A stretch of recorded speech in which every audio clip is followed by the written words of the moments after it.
Good morning, folks. We've got fantastic stories here on a Sunday morning. Your eyes meet a combined 304 angstrom view of helium in red, with a faint pink atmosphere signature of ionized iron in 211 angstroms. Before we dig deeper, this is also a good opportunity to see how much more of that coronal atmosphere is present near the filaments than at the polar region with the coronal hole. It's a great visualization of how the coronal holes blast out those particles as solar wind, rather than keep them in the corona. Let's come to spaceweathernews.com. Let's find the last day on our star with coronal holes patchy and disjointed on the south. Since we still have no sunspots and therefore no solar flaring, let's go to the solar wind. Telemetry dropping out right side, which does allow the cosmic rays easier access to create those error spikes. Indeed, with the solar wind dropping, geomagnetic system is quiet on every meter in existence this morning. Looking ahead to the coronal holes that are coming this week, this is Stereo A. It's positioned a few months behind Earth in orbit so it can see what's turning towards us on the sun. I would expect seismicity to rebound, finally ramp back up with the arrival of their magnetism. Let's go out to the weather. 2 notes.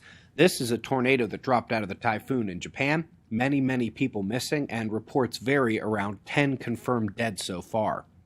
We showed the system en route to New Zealand.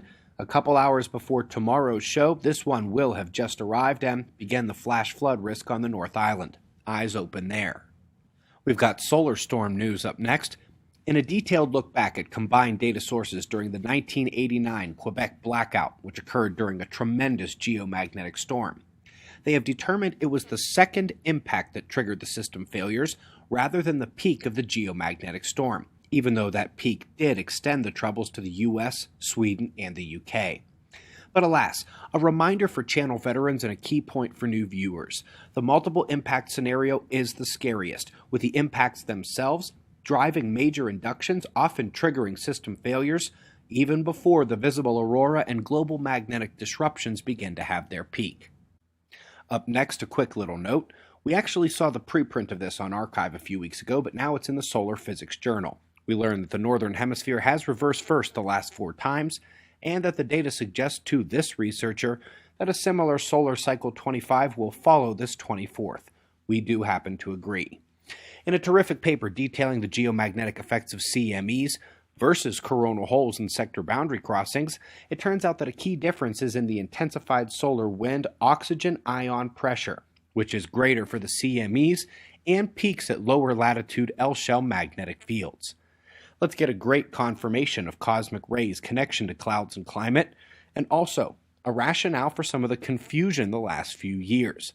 They say the signature is greater in the north, which makes sense because landmass changes surface temp much more than the oceans do, and so with greater landmass in the north, cosmic rays should have more of an effect.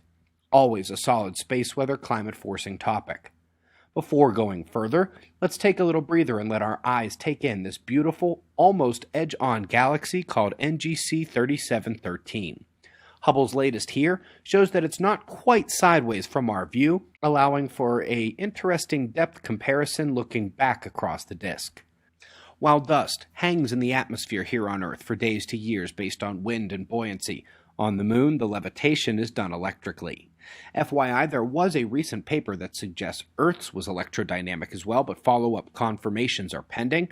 Not needed on the Moon, though. There's no other way to float those micron particles except electromagnetism. Many of you remember the Monocerotis nova spotted in 2002. Since then has utterly transformed itself. For those seeking to extra geek out on cosmic structure, a 2-paper release detailing their examination of filamentary structures within it will titillate both the eyes and the mind. Then again, so will this.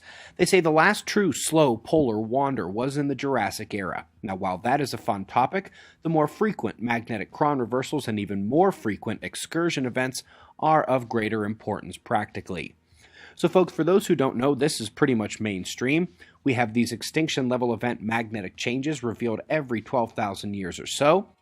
And with that timeline, with Earth's magnetic field undergoing the starting phase of the next shift over the last 2 centuries, and with us approaching the tipping point as the changes are not only significant here on Earth but speeding up, well, if you just managed to find your way here the last few weeks and haven't seen Cosmic Disaster, it is linked in the box below the video. It is one of our feature films from this year, and it covers not only the past, but what's about to happen again? We greatly appreciate your support. We've got wind map forecasts and shots of our star to close. We'll do this all again tomorrow, right here, but right now it's 4:55 a.m. in the new Valley of the Sun. Eyes open, no fear. Be safe, everyone.